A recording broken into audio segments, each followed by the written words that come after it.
There's one Premier League midfielder that seems to be overlooked a little bit in terms of the big discussions. He's a player that could well be nominated for Player of the Year. Absolutely fantastic. And there's going to be a big debate this summer as to either cashing in on someone or building a team around this man. This man is called Douglas Luiz. He is playing for Aston Villa. He is killing it. And Aston Villa are doing pretty well as well. Because I think, I could have said big teams, top teams. Aston Villa are right in there at the moment. So I didn't want to say that. Douglas Luiz has turned from one animal to another animal. It's pretty impressive stuff, isn't it? Yeah, 100%. And you've got to give credit to Unai Emery. He's done this with a number of players. But if you look at Douglas Luiz as a case study, he's a player that was utilised under Steven Gerrard as a defensive midfielder, as a sole defensive midfielder, but he can do so much more.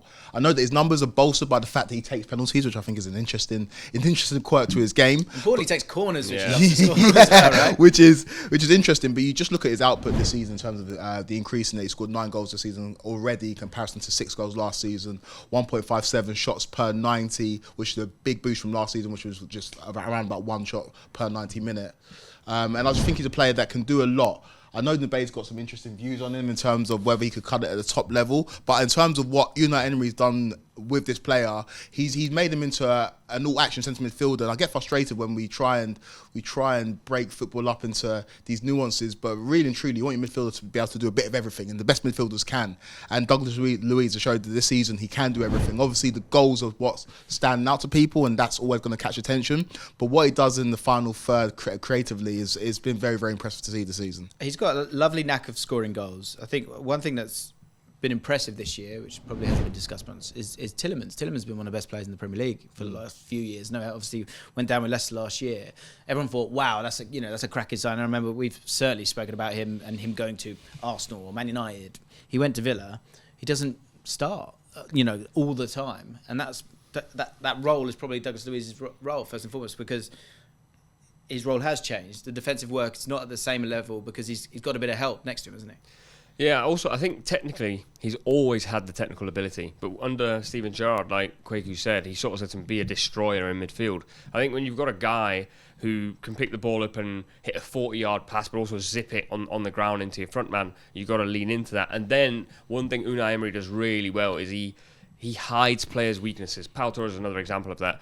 I think Douglas Luiz, something that we were just speaking about, is I don't think he's got the physicality to play for the 2 or 3 big teams in the league. But he is physical, though. He's physical. He can put in a tackle, but Rodri can put in a tackle, Rice can put in a tackle. But I mean, when Brentford are up against you and they're throwing the ball up to Tony to win flick-ons, if I'm Tony, I'm pinning myself against Douglas Luiz.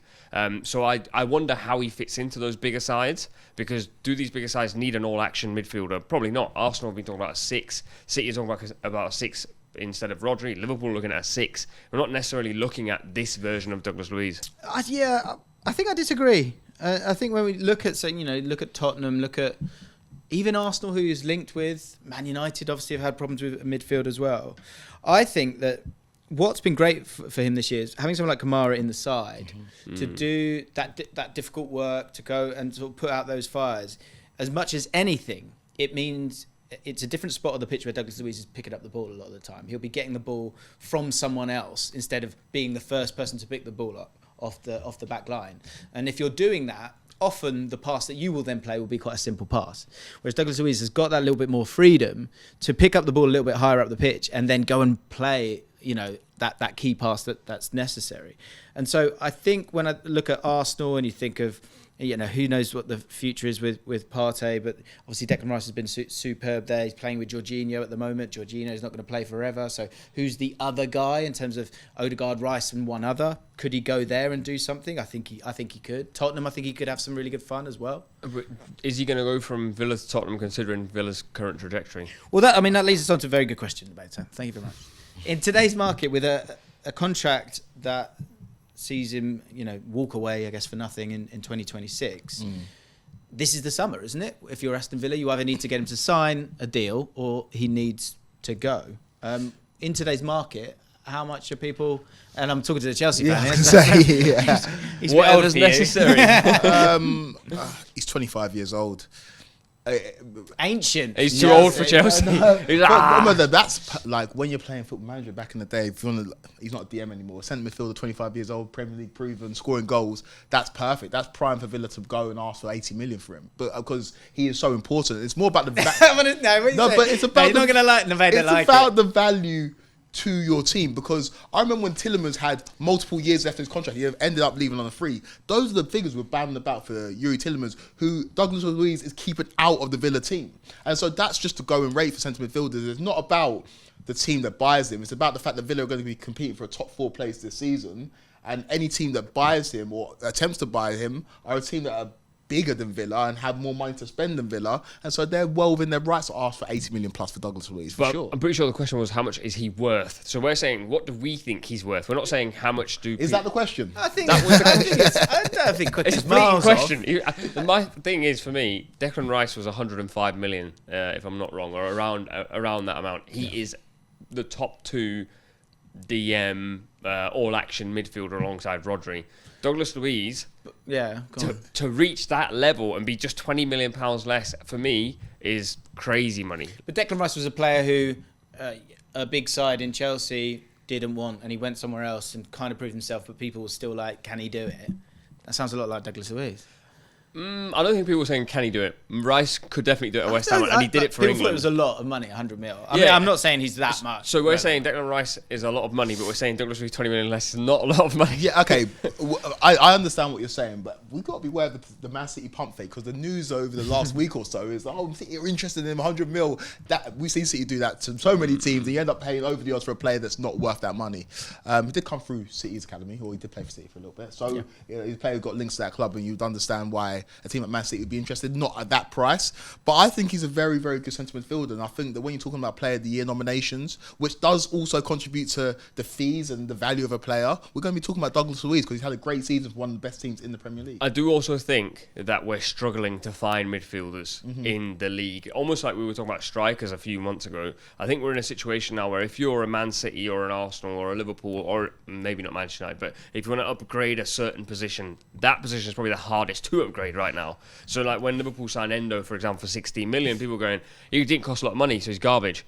And I do think Liverpool do need an upgrade on Endo, for example. Say Spurs have Sarr and Bissouma and Maddison. How much of an upgrade is Luiz to Bissouma? Not really. So I think we're struggling to find midfielders. So when we get one, we're going, he's going to be worth so much. Yeah, I think last year it was about the 6, wasn't it? It was about Bissouma and Rice and Casemiro. Obviously, they had him there, but it hasn't been the same this year. And of course, Rodri. Now I think it is that position. I think that position is kind of important in terms of knitting it together. You talk about a critique of Arsenal this year.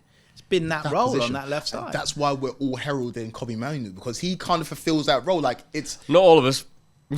well, I don't know what you're watching, but he's the truth. But like that player, that midfielder that can do a bit of everything and can score goals and can show you a bit in the final third is invaluable. And like you say, last year was the year of the 6. This year is the year of that weird hybrid number 8 who can play in the 6 as well. And I think that Douglas Luiz is one of the best versions of that in the Premier League. Okay. Will he still be at Aston Villa at the start of next season? No.